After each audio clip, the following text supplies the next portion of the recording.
Em muitas histórias de fantasia, os vilões acabam sendo apenas obstáculos para os heróis superarem. Eles estão lá para dar trabalho, criar uma ameaça e depois cair diante do protagonista. Mas Wakfu, uma animação francesa que pouca gente fora da França conhece, conseguiu criar um dos vilões mais complexos e bem construídos da animação moderna, Noxymilian, ou simplesmente Nox. A primeira temporada de Wakfu gira em torno da ameaça que ele representa, e mesmo depois de mais de uma década, o personagem continua sendo lembrado como um dos antagonistas mais impactantes que já vimos em uma animação. Nox é um mago do tempo, e só isso já seria o suficiente para transformá-lo em um adversário perigoso, já que manipular o tempo é basicamente trapacear nas regras da realidade. Ele consegue parar movimentos, acelerar eventos e até mesmo planejar ataques calculando cada segundo de antecedência. Mas o que realmente faz dele um vilão memorável não é o poder em si, mas a motivação por trás do seu plano. Até porque Nox não quer dominar o mundo, não quer destruir por prazer ou governar sobre os outros. O que ele quer é voltar no tempo e impedir a morte da sua família. Todo o sofrimento, toda a destruição que ele causa durante o desenho tem um objetivo muito íntimo, que é reverter uma tragédia pessoal. E aqui tá a primeira grande sacada da construção desse personagem, porque Nox não é mal porque nasceu mal, ele é um homem quebrado, obcecado por uma segunda chance, e quando a série revela o passado dele,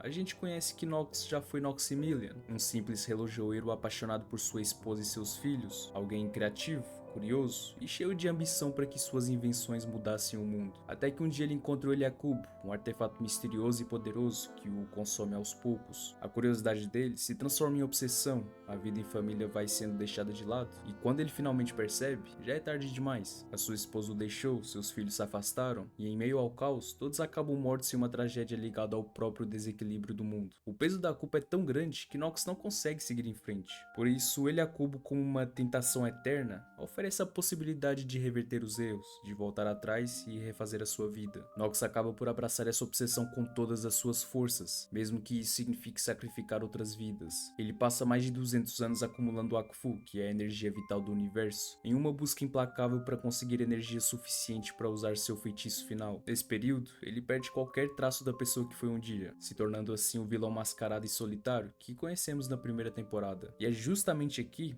que Wakfu mostra sua genialidade, porque ao longo da animação, Nox parece apenas um vilão imbatível. Ele destrói vilas inteiras, drena a vida de criaturas e pessoas, causa mortes e tragédias sem olhar para trás. Do ponto de vista dos heróis, ele é cruel e impiedoso, mas quando a gente conhece o motivo, tudo muda. O público não consegue mais simplesmente odiar Nox. Existe raiva pelo que ele fez, com certeza, mas também compaixão pelo homem que ele foi, pela dor que ainda sente, pela obsessão que o consome. E essa mistura de sentimentos, querendo ou não, é bem rara em animações.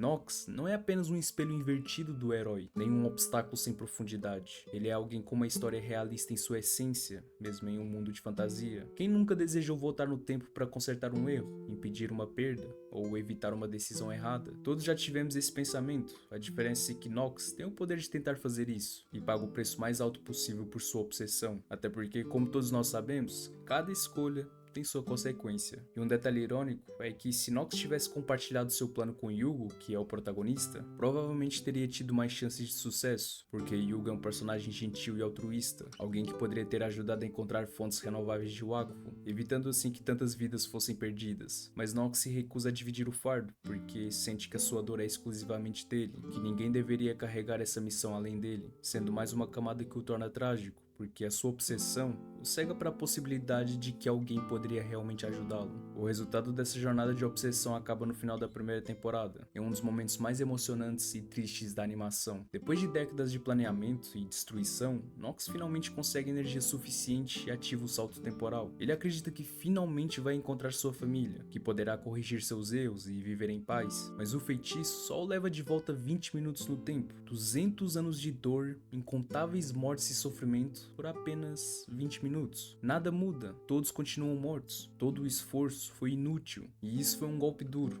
não apenas para os personagens, mas também para quem assistiu. Vemos que Nox não é derrotado em uma grande batalha onde o herói triunfa, ele é derrotado pelo destino, pelo próprio limite da sua obsessão. Quando percebe o tamanho da tragédia que causou em vão, Nox aceita a derrota de forma bem surpreendente. Ele não se vinga, não busca mais poder, não tenta destruir nada por frustração. Ele simplesmente vai embora, quebrado, sem forças, com a consciência de que tudo foi inútil. E honestamente, esse final ambíguo reforça ainda mais a grandeza de Nox como vilão. Ele não é só um inimigo para os heróis derrotarem, ele é o protagonista de uma tragédia própria. E essa tragédia ressoa com quem assiste, porque fala de algo muito humano, que é a incapacidade de aceitar o passado, o desejo de reverter erros, a obsessão por uma segunda chance que nunca vem. Esse é o ponto em que o Wakfu se diferencia de tantas outras animações. O arco de Nox não termina com o bem triunfando sobre o mal de forma previsível. Termina com a constatação de que às vezes o passado não pode ser mudado e de que a dor que carregamos é algo com o qual precisamos aprender a viver. Nox falha,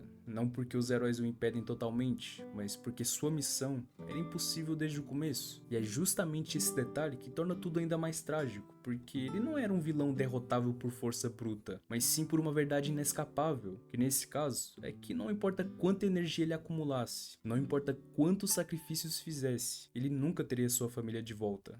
Essa cena final em que vemos a máscara de Nox ao lado de um túmulo é talvez uma das imagens mais fortes de todo o desenho, sem sombra de dúvida. Não existe nada grandioso, não há discurso triunfante do herói, apenas silêncio, vazio e a sugestão de que, ao perceber a futilidade da sua jornada, Nox escolheu desaparecer. Muitos fãs acreditam que ele tirou a própria vida, visto que ele falhou naquilo que o mantinha vivo. Outros interpretam que ele simplesmente abandonou tudo, se entregando ao esquecimento. Mas seja qual for a leitura, a sensação é a mesma: tristeza, melancolia e a lembrança de que aquele homem não era um monstro por completo, mas alguém que perdeu tudo e nunca conseguiu se recuperar. Esse tipo de construção é raro, porque exige que o público olhe pro vilão não apenas como o outro a ser odiado, mas como um reflexo de algo que existe em nós. Porque realmente é muito difícil você não se pegar pensando até onde você iria para salvar quem você ama, até onde você deixaria essa obsessão te consumir. Essa reflexão desloca a história do campo de fantasia pro da realidade emocional, e é por isso que mais de 10 anos depois, Nox ainda é lembrado como um dos maiores vilões da animação. Ele não é só cruel, ele é compreensível, e esse paradoxo é o que o torna inesquecível. Nox mostra o que acontece quando alguém não consegue lidar com a perda, quando não aceita que o tempo não pode ser controlado. A sua jornada é uma metáfora para a incapacidade humana de superar certas dores,